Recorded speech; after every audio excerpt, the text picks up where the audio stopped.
반갑습니다. 오늘 우리 특별히 6.25 기념 예배로 우리 여전도회 연합회가 함께 하나님 앞에 전국 여전도회 연합회가 또 함께 드리는데, 이 귀한 자리에 오셔서 또 예배 드리시고 6.25도 함께 마음에 새겨보는 시간 갖게 되어서 감사합니다. 이번 6월 25일이 6.25 몇 주년인지 아세요? 65년인가 66년인가 66주년입니다. 66주년 기념해서 저희가 함께 예배드리고 있는데, 6.25를 기념한다. 뭐 그렇게 축하할 일이 있어서 기념하겠습니까?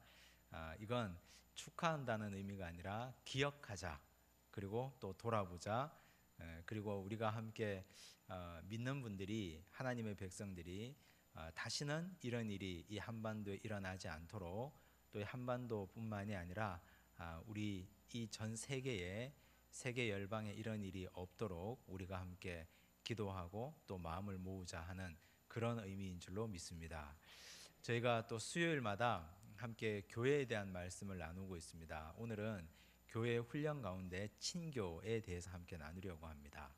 친교라고 하면 우리는 친한 사람들끼리 친자가 들어가기 때문에 가까운 사람, 친한 사람들끼리 함께 모여서 교제하고 식사도 하고 차도 마시고 함께 나누는 것을 친교라고 생각하기 쉽습니다. 그런데 성경이 이야기하는 친교는 범위가 훨씬 넓습니다. 그리고 또 범위가 더 깊습니다. 넓고 깊은 친교의 의미를 함께 되새기기를 바랍니다. 또한 66주년 6.25 기념 예배를 하나님 앞에 드리면서 남북한 동포들이 함께 친교할 수 있는 가능성은 없을까? 저 북녘에 있는 동포들과 오늘 이 양산 땅에 살아가는 우리는 어떻게 친교할 수 있을까? 함께 오늘 말씀을 통해서 우리가 나누어 보고 또 생각해 보려고 합니다. 오늘 우리가 함께 읽은 이 본문은 삭개오 이야기입니다. 너무 잘 아시죠? 삭개오 하면 뽕나무, 또 뽕나무 하면 삭개오. 근데 성경이 바뀌고 나니까 뽕나무가 없어졌어요. 돌무화과 나무로 이렇게 바뀌었는데, 그런데 그럼에도 불구하고 삭개오는 우리에게 영원한 배불뚝이 대머리 아저씨로, 어린 시절에 교회 학교 다닐 때 무슨 근거로 삭개오를 대머리로 그렸는지 모르겠습니다. 또 무슨 근거로 삭개오를 배불뚝이로 그렸는지는 모르겠는데, 아무튼 저 기억에는 삭개오는 그렇게 남아 있습니다. 오늘 삭개오를 한번 만나 보겠습니다. 1절입니다. 함께 읽을까요?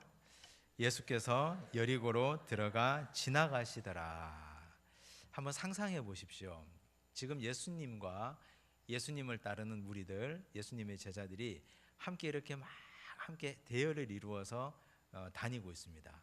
근데 성경을 읽어보니까 1절을 보니까 여리고로 들어가 지나가시더라. 이 말은 우리가 한번 곰곰이 돌이켜보면 여리고에 머무를 생각이 있다는 말일까요? 아니면 여리고는 그냥 통과하는 곳이라는 말일까요? 통과하는 곳입니다. 원래 예수님께서 무리들과 제자들과 함께 여리고에 오실 때 여리고에는 하룻밤 주무시거나 머무르시거나 며칠 밤 여기에 유하실 생각이 전혀 없었던, 들어가 지나가시더라. 그러면 여리고가 그냥 들어가 지나가는 곳이라면 목표가 있어야 되잖아요. 어디를 향하여 갈까요? 지금 누가복음 19장쯤 되면 예수님이 이제 십자가를 지기 위해서 마지막 유월절을 보내기 위해서 예루살렘을 향하여 가는 발걸음입니다. 그래서 예수님이 이 여리고성을 지나서 예루살렘으로 향하여 가는 길에 있습니다.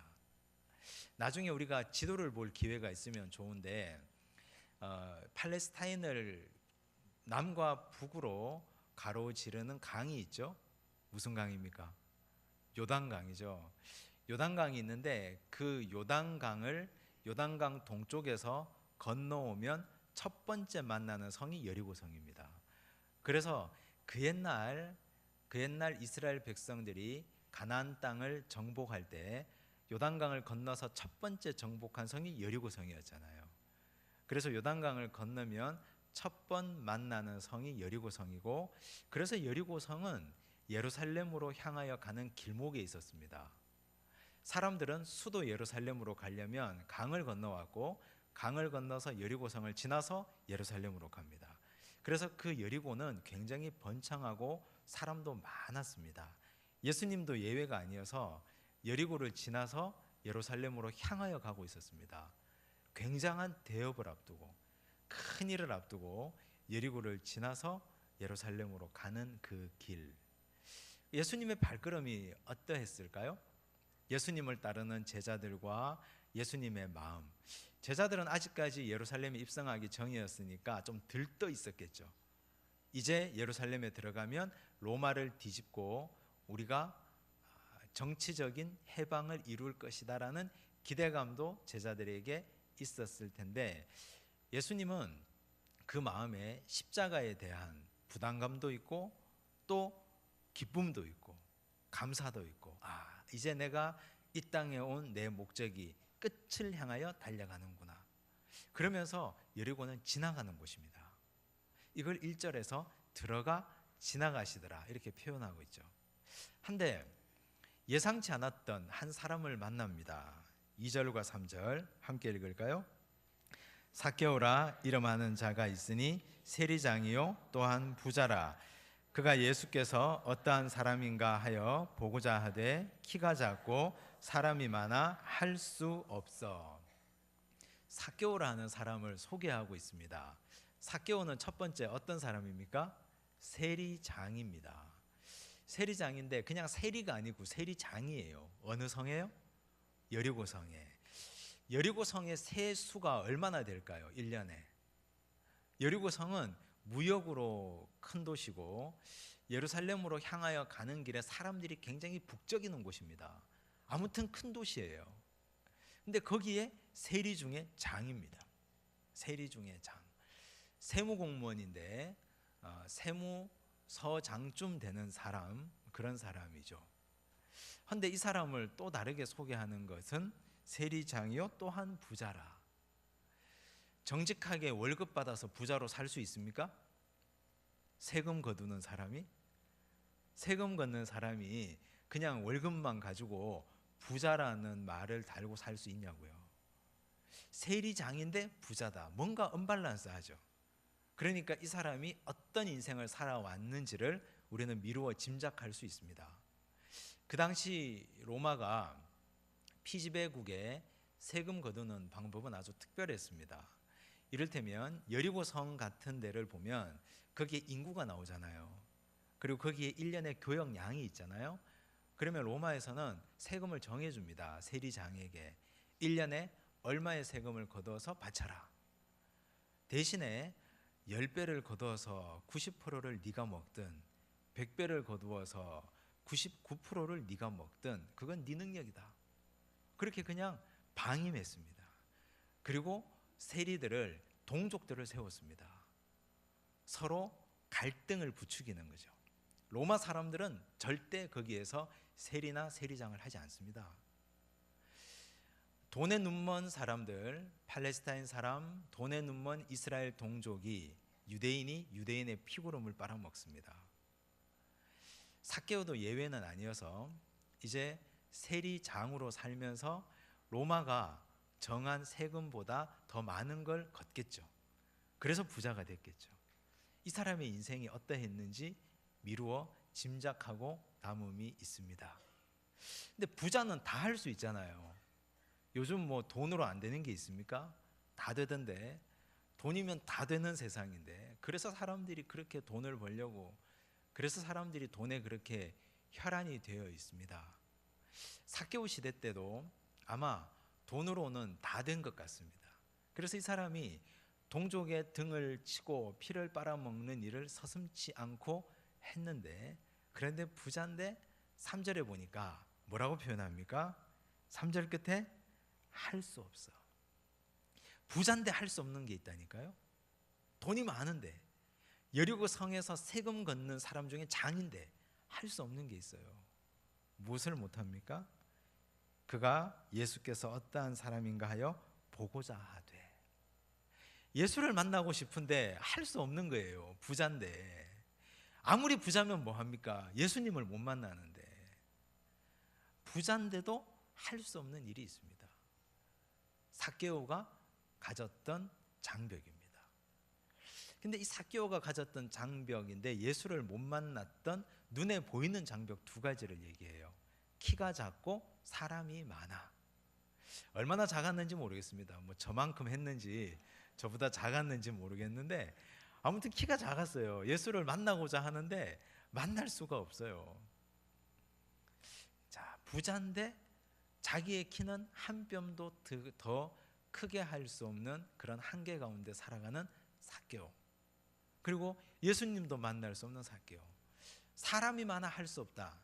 이걸 우리가 곰곰이 생각해 보면 만약 이 사람이 여리고성의 세리장인데 사람들에게 인심을 얻었다고 해봅시다. 예수님이 왔어요. 여리고성의 사람들이 예수님 보려고 확 몰려들었습니다. 원래 인심을 얻었던 사람이면 이 성의 유지잖아요. 뭐 넘버 3 안에 드는 사람 아니었겠어요? 이 사람이 와서 나도 예수님 만나고 싶은데 하면 홍해가 갈라지듯이 쫙 갈라져야 되죠. 어서 오십시오. 길 비켜주고 사람들이 빨리 보시라고, 빨리 와서 보시라고. 우리 여리고성의 사람들이 삭개오에게 은혜를 입었다면 삭개오에게 좀 은혜도 입고 세금 납부하지 못해서 힘들었는데 좀 봐주고 눈 감아주고 자기 동족들에게 인심을 쌓았더라면 키가 작아도 예수님을 볼 수 있는 길이 열렸을 텐데, 그런데 사람들이 일부러 안 비켜주는 거예요. 미우니까. 삭개오가 나타났는데 그림이 그려지십니까? 영화가 보이십니까 지금? 사람들이 이 인의 장막을 쳐놓고 삭개오가 이렇게 뒤꿈치를 들면 확 밀어버리고 일부러 안 보여주는 거예요. 일부러 못 보게 하고 밀고 당기고 하면서 사람들이. 이게 삭개오가 평소에 어떤 인생을 살았는지를 보여줍니다. 평소에 어떻게 살았는지, 얼마나 인심을 잃고 살았는지, 얼마나 사람들에게 잘못 살았는지 보여줍니다. 여리고성의 사람들이 삭개오에게 길을 양보하는 사람이 한 사람도 없어요. 그런데 삭개오가 여기서 포기했더라면 누가복음 19장의 삭개오 이야기는 없었겠죠. 삭개오가 어떻게 합니까? 4절입니다. 함께 읽을까요? 앞으로 달려가서 보기 위하여 돌무화과 나무에 올라가니 이는 예수께서 그리로 지나가시게 되밀어라. 뽕나무인데요, 돌무화과 나무에 올라가는데 제가 어릴 때 보았던, 주일학교 때 보았던 베풀뚝이 중년의 아저씨 같으면 나무 타는 게 쉽지 않았을 겁니다. 삭개오가 부자니까 옷은 아마 좋은 옷을 입었을 겁니다. 좋은 옷, 이 치렁치렁하게 쫙 떨어지는 옷을 입고 나무를 한번 탄다고 생각해 보십시오. 한 번만에 올라갔을까요? 한 2번 미끄러지고 떨어지고 흙투성이 되고 옷은 찢어지고 손은 피가 나고 체면은 구겨지고 사람들은 보는 척도 아는 척도 하지 않습니다. 여리고성의 세리장이 이게 좀 망신살이 있는데 그래도 이 사람이 포기하지 않고 올라갑니다. 열정이죠. 열정과 더불어 이분이 예수를 만나고자 하는 간절함이 있습니다. 왜 그랬을까요? 왜 그랬을까? 예수에 대한 호기심이 왜 생겼을까? 미루어 짐작해 보면 예수님 제자 중에 세리가 있습니다. 마태가 있습니다. 예수님의 제자 중에 세리 마태. 아마 동족들의 피를 빨아먹는 일로 함께 동일 업종에 종사하면서 마태에 대한 이야기를 들었지 않나. 마태가 이 좋은 직업을 왜 포기했을까? 세관에 앉은 마태를 예수님께서 부르셨는데 다 버려두고 예수를 쫓았으니까. 그리고 예수님이 사역 초기에 마태를 부르셨는데 이제 십자가 지러 예루살렘으로 가는 그 길쯤 되니까 시간이 지났잖아요. 2년 반 정도. 그 기간 동안 삭개오는 예수에 대한 얘기를 들었겠죠. 소문으로 듣고 이야기로 듣고. 그러면서 나도 예수라는 사람을 한번 보고 싶다 하는 호기심이 열정이 되고 열정은 간절함이 됐습니다. 삭개오 주변에 많은 사람이 있었겠죠. 삭개오에게 붙어서 이리저리 붙어서 돈이라도 좀 뜯어내려고 하는 사람들, 그리고 삭개오에게 붙어서 좀 잘 보이려고 하는 사람들. 돈이 있으면 사람이 붙으니까 얼마나 많았을까요? 그리고 삭개오가 사람들에게 세금 거두러 다니고 또 세리장이니까 세리들을 시켜서 악독하게 돈을 걷어서 부자가 되었을 때까지 사람들은 삭개오를 사람 취급하지 않았을 겁니다. 좀 깨어있는 사람들은. 주변에 사람은 많은데 사람이 없는 거죠. 만나기는 하는데 진짜 만남이 없는 거죠.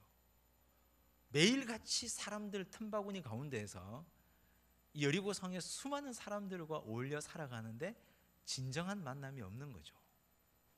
삭개오는 아마 마태 이야기를 듣고 저놈이 제정신이 아니지, 한번 욱해서 이 좋은 직장 버리고 갔는데 3개월은 버틸까? 아마 돌아올 거야, 그렇게 생각했을 건데, 아니 이 마태가 돌아오질 않아요. 그냥 계속 예수를 쫓아다닙니다. 아, 이게 뭔가 있구나, 이 만남이 뭔가 특별한 만남이구나 하는 걸 삭개오가 감을 잡은 것 같습니다. 그래서 삭개오가 간절함을 가지고 뽕나무에, 돌무화과 나무에 올라갔습니다. 예수님을 한번 보십시다. 5절입니다. 함께 읽습니다. 예수께서 그곳에 이르사 쳐다보시고 이르시되 삭개오야 속히 내려오라, 내가 오늘 내 집에 유하여야 하겠다 하시니.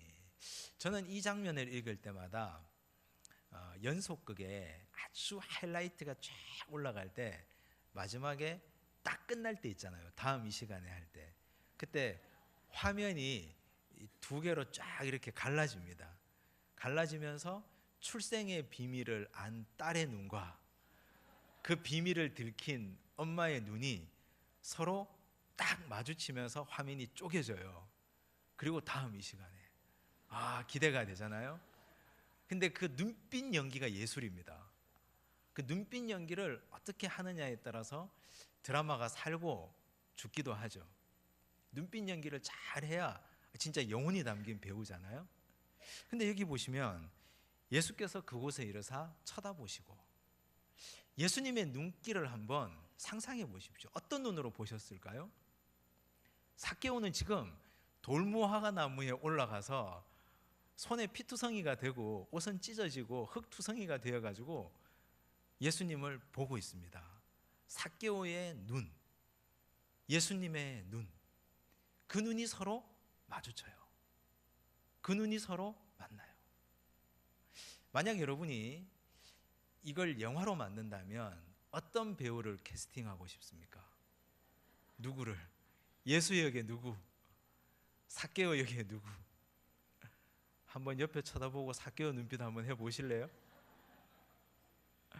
삭개오의 이 간절한 눈빛과 저 좀 만나 주십시오. 저 외롭습니다. 저 너무너무 외롭습니다. 사람들 틈바구니 속에 살아가는데 내 속을 털어놓을 사람도 없고, 이렇게 많은 여리고성의 사람들 가운데 내가 살지만 사람들은 나에게 돈을 보고 달려들기도 하고 나를 쓰레기 취급하기도 합니다. 그런데 내 친구 마태가 당신을 따라다니는 걸 보니 뭔가 있는 것 같은데 저 한 번만 만나 주십시오. 그런 간절한 눈빛으로 삭개오가 주님을 봐요. 주님이 아니 저기 무화과 나무에, 돌무화과 나무에 올라가 있는 삭개오를 딱 보면서 그 눈빛을 읽어내셨습니다. 그 눈빛을. 주님은 그러면 어떤 눈빛으로 그의 눈과 대화하셨을까요? 사람은 언어적 표현도 하지만 비언어적 표현도 합니다. 비언어적 표현 가운데 가장 탁월한 말이 눈빛입니다. 눈으로 말을 해요. 눈으로. 눈에 수많은 말을 담아냅니다. 오늘 부부끼리 집에 가서 한번 해보세요. 내 눈을 보고 내 마음을 읽어봐. 굉장히 어려운데 예수님은 삭개오의 그 눈을 보고 그의 마음을 읽어내셨습니다. 그리고 주님 말씀하시죠. 뭐라고 하십니까?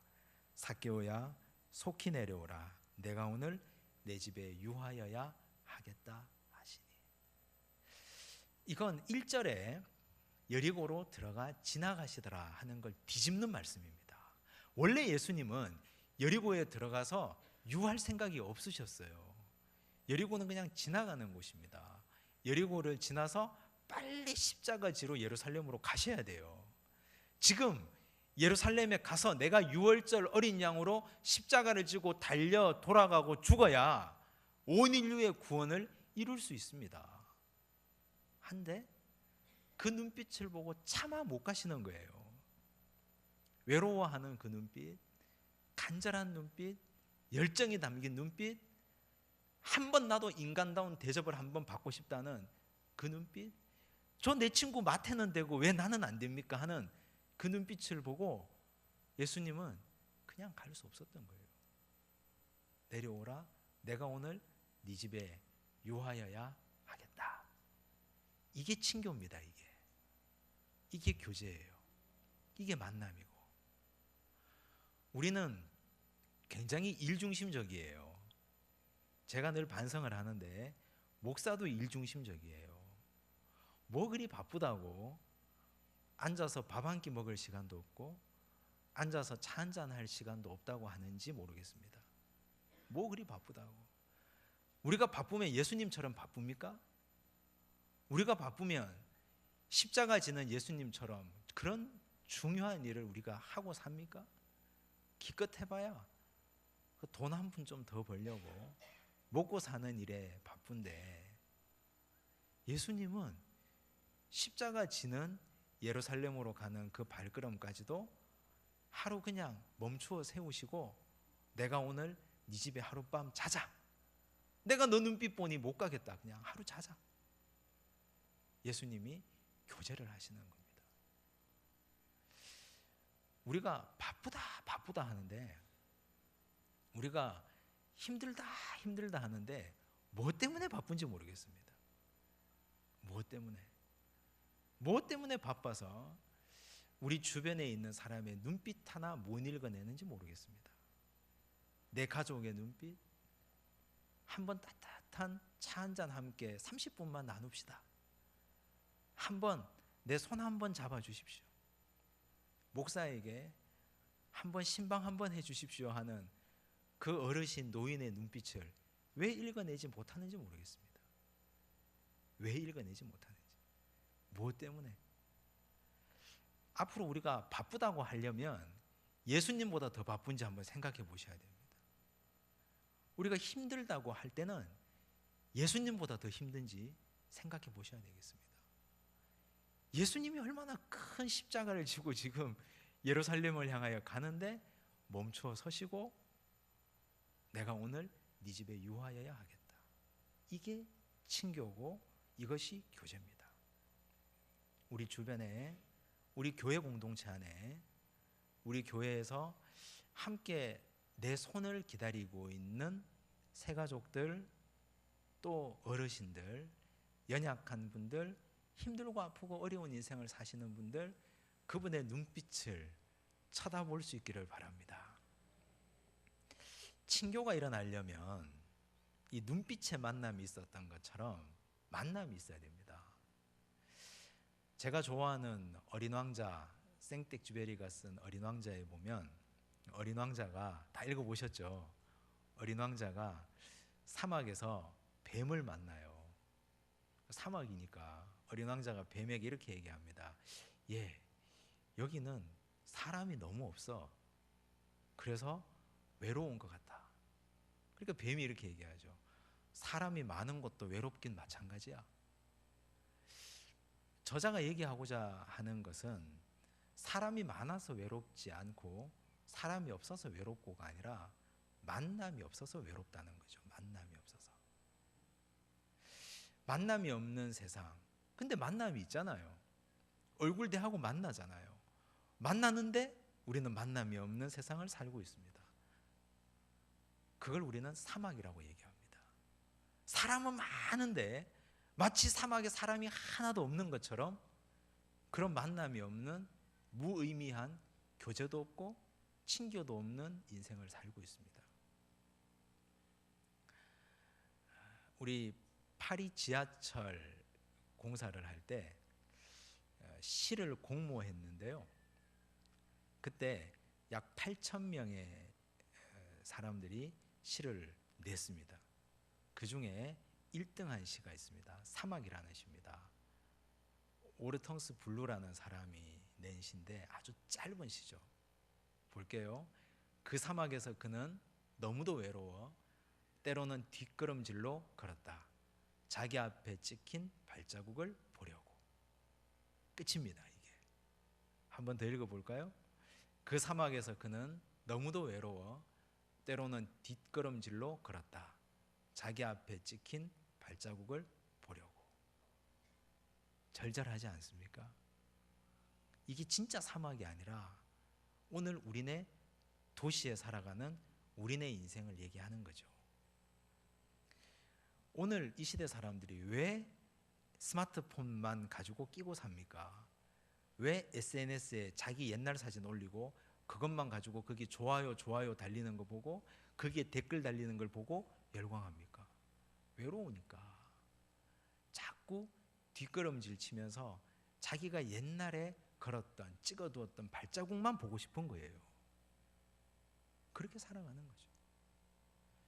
그런데 우리 예수님은 우리의 눈빛을 읽어내십니다. 그 눈빛을 통해서 우리 속에 있는 마음을 읽어내십니다. 그리고 우리의 생각도 읽어내시고 외로움도 보시고, 야, 까짓것 하루 늦게 가지, 하룻밤 자자 너희 집에. 헌데 속 좁은 뭇사람들은 그런 주님의 마음을 알지 못합니다. 7절 함께 읽겠습니다. 뭇사람이 보고 수군거려 이르되 저가 죄인의 집에 유하러 들어갔도다. 뭇사람은 누굴까요? 여리고 성에 있는 많은 사람들이죠. 그 사람들도 다 예수님을 자기 집에 모시고 싶어 해요. 전부 다 자기 집에 오셨으면 좋겠어요. 근데 예수님이 삭개오의 집에 쑥 들어가시네요. 뭐라고 수군거렸을까요? 한번 상상해 보십시오. 제가 한번 상상해 보니까 역시 예수님은 통찰력이 있으셔. 저 집에 돈이 얼마나 많은 줄 어떻게 아시고, 예수님이 속을 꿰뚫어 보신다더니 저 집에 세리장인 줄 어떻게 아시고, 역시 예수님도 별 수 없으시네, 돈을 좋아하시네. 아마 그렇게 뒷담화를 했을 겁니다. 더한 말도 했을 거예요. 성격 급한 사람은 뭐 더 심한 말도 했을 테고, 더 수많은 이야기들, 뒷담화들이 거기에서 난무하게 쏟아졌을 겁니다. 하나, 예수님은 그런 거 전혀 개의치 않는 분입니다. 예수님의 별명이 뭔지 아세요? 마태복음 11장 19절에 보면 예수님의 별명이 소개되죠. 뭐라고 얘기합니까? 인자는 와서 먹고 마시며 말하기를 보라, 먹기를 탐하고 포도주를 즐기는 사람이요 세리와 죄인의 친구로다. 유대인들이 지은 예수님의 별명이에요. 먹기를 탐하고 포도주를 즐기고 세리와 죄인의 친구, 예수님의 별명이에요. 그 당시 세리는 항상 창기들과 함께 다녔습니다. 세리에게 딸을 주지 않으니까. 여기서 죄인이라고 하는 건 창기들이에요. 예수님은 항상 세리와 창기의 친구가 되시고 그들과 함께 먹고 포도주도 마시고 함께 했던 분입니다. 이 정도 비난에는 눈도 깜짝하지 않습니다. 우리는 어떤 사람들과 교제하십니까? 내가 만나는 친구의 틀이 있습니다. 내가 만나는 교제의 틀, 내가 항상 만나는 사람들의 수준이 있습니다. 하나, 예수님은 오늘 이 말씀을 통해서 교제와 친구의 폭을 깨고 넓히고 좀 깨트려라. 먹기를 탐하고 포도주를 즐기는 사람이라고 그런 욕 좀 들으면 어떠냐? 세리와 창기의 친구가 좀 되면 어떠냐?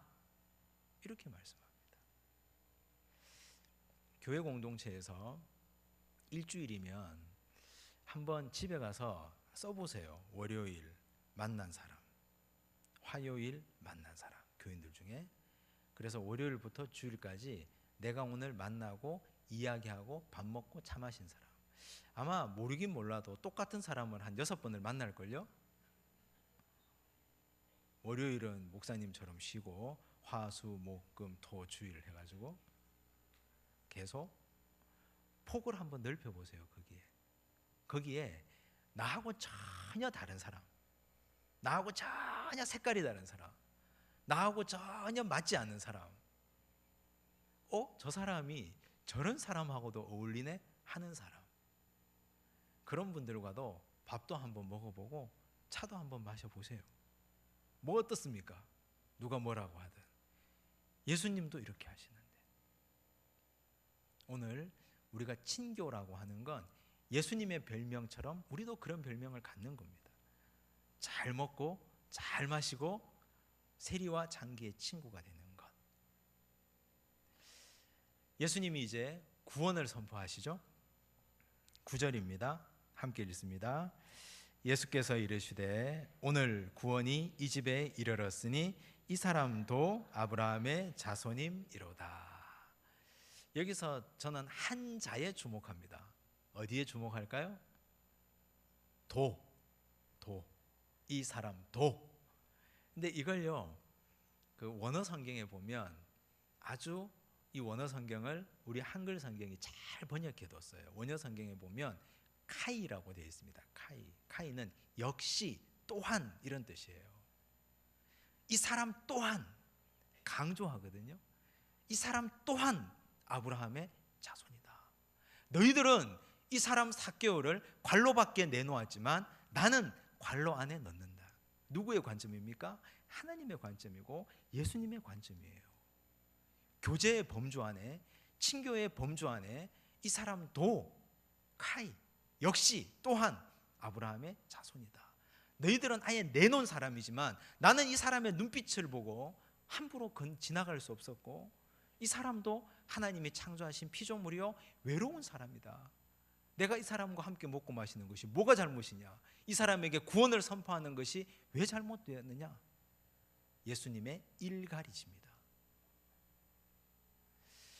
이런 의미에서 우리가 6.25 기념 예배를 드리면서 우리는 이웃과 교제의 범위를 저 북녘 땅에 있는 동포에게까지 넓혀야 된다고 한다면, 그러면 제가 한번 조사를 해봤습니다. 과연 우리가 이 남쪽 끝 양산 땅에 살면서 저 북한을 품는다는 것이 과연 현실적일까? 우리가 6.25 66주년을 맞이하면서 전국 여전도회에서 연합 예배를 드리라고 하니까 그냥 하는가 보다 하고 애국가 한 절 부르고 끝내면 이게 과연 6.25 기념 예배일까? 북한 땅에 있는 동포를 품긴 품어야 되는데 저 북한 땅의 지하교회를 위해서 기도하고, 또 우리가 어떻게 해야 될지 모르겠지만 아무튼 기도해야 하는데 어떻게 해야 할까? 조사를 해봤습니다. 지금 우리 남한에 살고 있는 탈북동포, 정확한 명칭은, 신문에서 얘기하는 정확한 명칭은 북한 이탈 주민입니다. 얼마나 될까요? 얼마나요? 3만 명쯤 됩니다. 3만 명쯤. 남한에 살고 있는 사람들이. 근데 그 중에 우리 양산에 살고 있는 분들이 얼마나 될까요? 152명, 120가구, 양산시에 거주하고 있는. 퍼센트를 따지면 0.5%. 152명 우리가 품으면 안 될까요? 우리가 그들을 위해서 기도하면, 우리가 그들과 함께 호흡하고, 우리가 그들의 눈빛을 함께 읽어주고, 그들이 이 외로운 땅에 와서 저 자기의 땅을 버리고 이곳에 내려와서 부모 형제 버리고 와서 살 수밖에 없는 절박한 자들을 우리가 함께, 이 사람도 우리의 동포다, 이 사람들도 우리의 이웃이다 하고 함께 친구의 손을 내밀어 주면 그게 바로 땅끝으로 가는 전도가 아닐까. 사실 우리는 북녘을 위해서 기도한다고 하는데, 북한 동포를 위해서 우리는 그들에 대해서 잘 알지를 못합니다. 만약 하나님께서 갑작스레 통일을 허락하신다면 어떻게 될까요? 우리 시대 지금 우리 기성세대 어른들은 통일을 간절하게 원하죠. 빨리 통일되기를 원하죠. 하나, 전쟁을 경험했던 세대들이 다 돌아가시고 저는 전후 세대죠. 우리 세대가 다 기성세대가 되고 어른 세대가 되고 지금 자라나고 있는 아이들이 성인이 되면 통일을 과연 원할까요? 막대한 돈이 들어가고 막대한 자금이 들어가는 그 통일이 과연 그들은 원할까? 독일 통일의 경우를 보면 엄청난 부를 가지고 있었던 서독도 동독을 끌어안기에 힘에 부치는 걸 우리는 경험적으로 알고 있습니다. 근데 과연 우리가 지금 이렇게 먹고 살기 힘들다고 하는데 갑작스런 통일이 되면 어떻게 통일을 감당할까? 혼란에 빠질 겁니다. 내려오고 올라가고 땅값은 치솟고 엉망이 될 겁니다. 저는 그렇게 생각합니다. 하나님께서 우리에게 통일을 준비하라고 보내주신 선물이 우리가 부르는 탈북동포라고. 북한 이탈 주민들, 우리는 북한 사람들의 삶도 잘 모르고 그들의 언어도 모르고 문화도 모르고 겨우 안다고 해봐야 이제 만나러 갑니다, 뭐 그거 보면서 북한 사람들이 어떻게 사는지 간접적으로 경험할 뿐 알지 못하죠. 하나, 우리는 간접적으로 이제는 북한 이탈 주민들과 함께 신앙생활하고 함께 호흡하고 그들과 함께 먹고 마시면서 북한의 실상을 깨달을 수 있습니다. 그리고 그들의 상처를 우리가 보면서 우리도 물론 상처받겠죠. 돕고 세우다 보면. 그러나 그들을 통해서 우리가 이제 통일이 되면 어떻게 저 북한 땅에 있는 동포를 도와야 할지, 그 땅에 있는 교회를 우리가 어떻게 세워나가야 할지 통일을 준비하는 21세기의 통일한국의 주역이 되는 우리 교회가 될 줄로 믿습니다. 우리는 이제는 구체적으로 저 북녘 땅을 위해서 기도만 하지 말고 우리 양산 땅에 있는 120가구의 152명의 탈북 주민들, 북한 이탈 주민들, 이름이 별로 좋지 못해요. 탈북, 북한 이탈 주민. 그런데 어느 교회는 이들을 자유인이라고 부릅니다. 자유인. 느낌이 확 다르죠. 신앙의 자유를 찾아, 인생의 자유를 찾아 자유 대한민국으로 오신 분들, 자유인들. 그들을 우리가 신앙의 자유를 찾아줄 수 있도록, 그들은 육체의 자유를 찾아왔지만 우리가 그들에게 영혼의 자유의 날개를 달아줄 수 있는 그런 교회가 되면 좋겠습니다. 오늘 우리가 6.25 기념 예배를 드리면서 예수님께서 삭개오의 눈빛을 보시고 이 사람도 아브라함의 자손이다 말씀하셨는데, 우리는 북한 땅을 위해서 기도는 하지만 저 사람은 아닙니다 라고 하고 살지는 않았는지, 이 사람들도 우리의 동포입니다. 동포라면 함께 먹어야 되잖아요. 우리가 조금 적게 쓰고 좀 나누고 서로 돕고 그리고 세워주고 함께 해야 되는데, 그걸 못하고 산 우리가 회개하고 우리가 함께 친교의 영역으로 이들을 모시고 선교의 영역으로 그들과 함께 나아갈 수 있는 그런 교회 되었으면 좋겠습니다. 함께 마음에 품으시고 기도하시고 오늘 우리가 품고 기도하는 이 거룩한 품음과 기도가 그들을 향한 사역의 첫 발이 되고 저 북녘 땅을 향한 하나님의 거룩한 마음의 첫걸음이 되기를 간절히 바랍니다. 우리 합심해서 기도하겠습니다. 합심 기도하실 때 하나님, 우리가 예수님처럼 삭개오의 눈빛을 잃는